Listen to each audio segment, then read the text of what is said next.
Uh, Here we have two Crossman's Supersonics and the regular pointed hunting pellets. We have the Beeman hollow point coated pellets.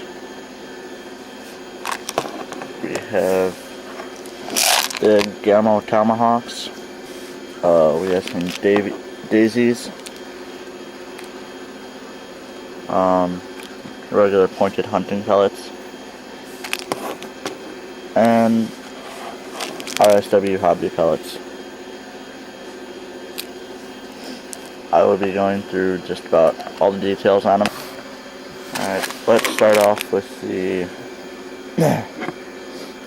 regular Crossman pointed pellets. Right now, I am out of them. Well, I shot all of them so far.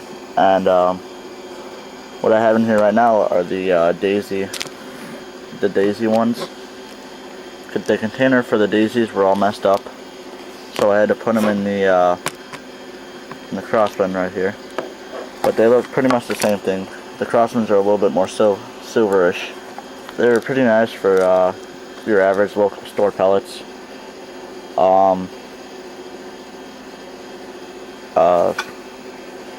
Out of all of them, for the cheapest price, I like these the most, the Crossmans. I prefer the flatheads. They're a little bit more accurate, and when they hit something, it doesn't get as much penetration, but it does get a lot more destructive power, more takedown power. And here's what they basically look like.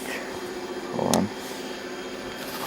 if I can get a good shot of that. That would be the daisy. Not very accurate with a 1,000 feet per second air rifle out of the Ruger Airhawk. That is.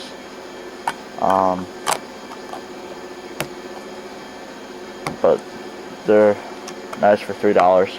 These are the daisies. They're nice pellets for cheap. What I like about them is the skirt on them right there is very nice. It's well rounded, so it fits in the gun really nice. Nice snug fit, so rifling gets a coarse grip on it. Better accuracy. Crossman supersonic pellets. High velocity. 4 grains, and on average 7 grains for an actual pellet.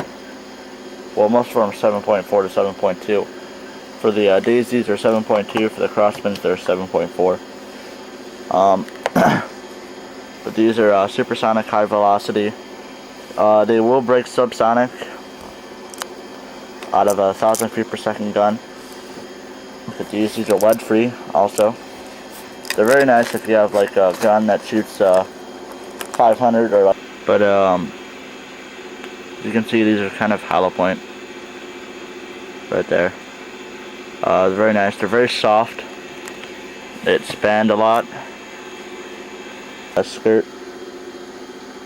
It's very nice. They're very well made pellets. I find them best to shoot out of handguns, or if you're shooting a gun with that shoots above 1,000 or at 1,000. I do not recommend shooting these. They will, when they do break subsonic, as they're shooting, they usually stay straight till they break subsonic. Oh well, but you get the basic idea. There's the pellet. As it's flying through the air, it comes out straight at 1,000 feet per second, and it breaks subsonic, which is reach 1,300 feet per second. And what it'll do is it'll start to wobble, and it'll get out of whack. It'll actually penetrate the target sideways. I've had that happen a couple times. But if you do get a chance to hit something with it, it tears it up pretty bad. I shot a bird with it and just about blew its head off.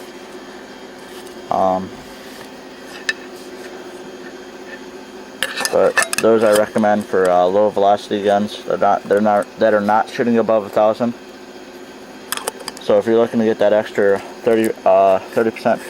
Yeah, increases it by 30%. So you take 0.03 and times it by your velocity, and take that number and add it to your velocity, and that's how much you get.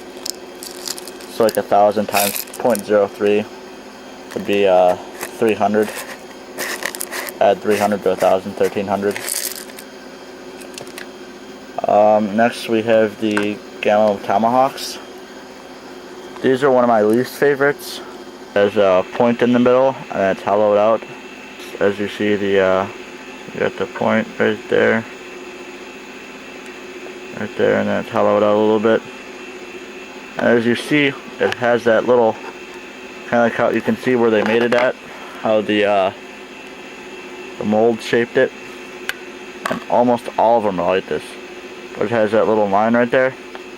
It will mess up your gun severely. It will mess up the accuracy and the flight of the pellet as it comes out of your gun. And the skirt on the back of here, get that to balance. Okay. But as you see, it's not very well rounded.